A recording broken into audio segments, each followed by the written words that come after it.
À pareille date l'an dernier, l'économie mondiale progressait à un rythme respectable, les taux d'intérêt augmentaient et le dollar américain s'appréciait.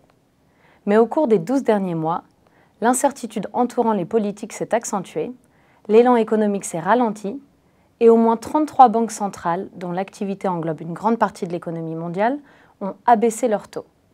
Bon nombre de marchés émergents ont bénéficié du contexte qui a suivi la crise financière. Pourtant, aujourd'hui, les investisseurs et les détenteurs de titres de créances se montrent de plus en plus prudents.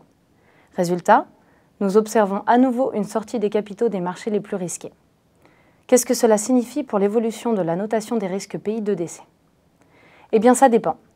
Les marchés émergents sont souvent regroupés dans une seule et unique catégorie. Cette erreur survient quand on présume que les risques mondiaux impactent la plupart des marchés de la même manière. Dans un climat d'incertitude accrue, les tendances modulant la notation des risques révèlent un contraste saisissant entre les marchés résilients et les marchés vulnérables.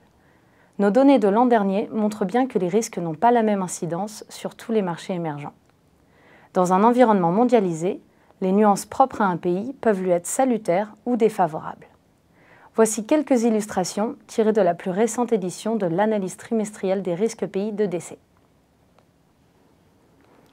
Au Vietnam et en Thaïlande, l'activité économique s'accélère.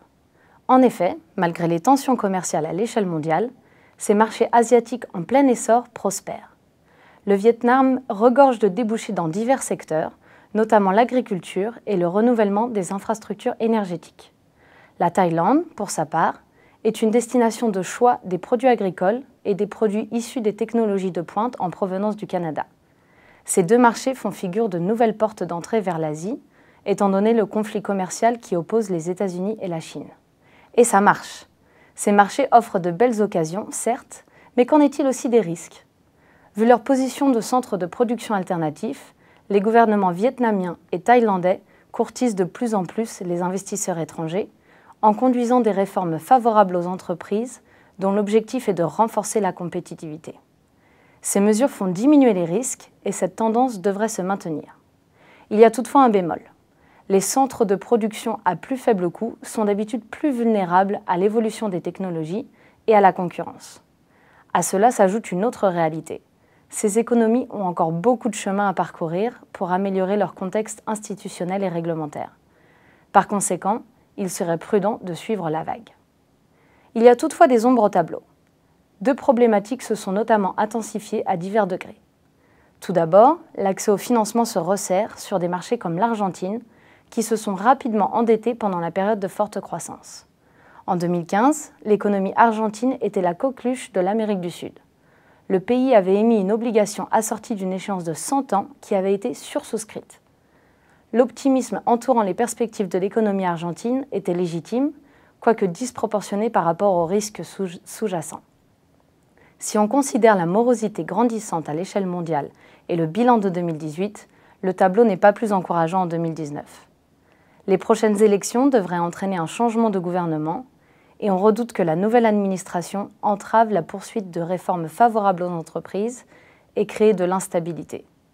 L'incertitude entourant les politiques et les mouvements appréciables de la devise ont donné des sueurs froides aux investisseurs, si bien qu'on s'accorde pour dire que l'Argentine se dirige vers une importante restructuration de sa dette.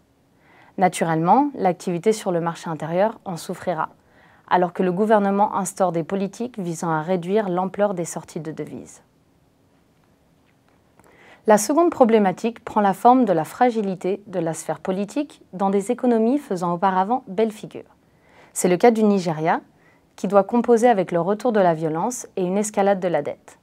Par le passé, le pays a profité de la montée des cours pétroliers, mais il ne dispose plus des abondantes entrées de devises générées par l'exploitation des produits de base pour contenter les électeurs. Face à la chute des cours de l'or noir, le gouvernement s'est montré incapable de préserver les finances publiques. L'incapacité du Nigeria de gérer de façon prudente cette manne financière et se préparer à des temps difficiles a notamment incité le gouvernement à renégocier des contrats dans le secteur pétrolier. Cette décision a eu un double effet. Elle a soulevé l'inquiétude des investisseurs et elle a bridé l'activité. À ces difficultés financières s'ajoutent des préoccupations grandissantes en matière de sécurité. Le Nigeria abrite de vastes réserves pétrolières, mais leur mauvaise gestion a amplifié l'inaptitude des autorités à remédier à une recrudescence de la violence. Depuis les 12 à 18 derniers mois, les tensions sur la scène du commerce international ont fait des gagnants et des perdants, tout comme d'ailleurs le changement d'appétit des investisseurs. Certains marchés ont résisté à ces fluctuations, alors que d'autres ont été durement éprouvés. D'après notre analyse, pour toute amélioration de la notation de décès à l'égard d'un pays donné, il s'est produit 2 abaissements de notation, et la plupart de ces modifications touchent les économies émergentes.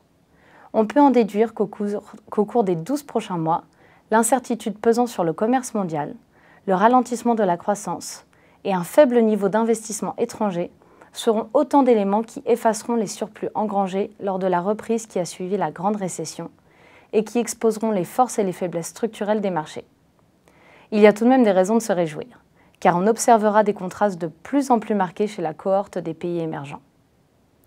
En conclusion, la conjoncture nous invite à faire preuve de prudence et de vigilance. Les marchés mondiaux présentent des risques, dont certains sont plus difficiles à maîtriser que d'autres. Pour les exportateurs et les investisseurs audacieux et avertis, l'incertitude croissante est l'occasion de dénicher des occasions. La perception des risques peut rapidement changer. Heureusement, grâce à des ressources comme l'analyse trimestrielle des risques pays, qui vous éclaire sur les développements les plus récents, vous pouvez partir à la conquête de nouveaux marchés en toute connaissance de cause.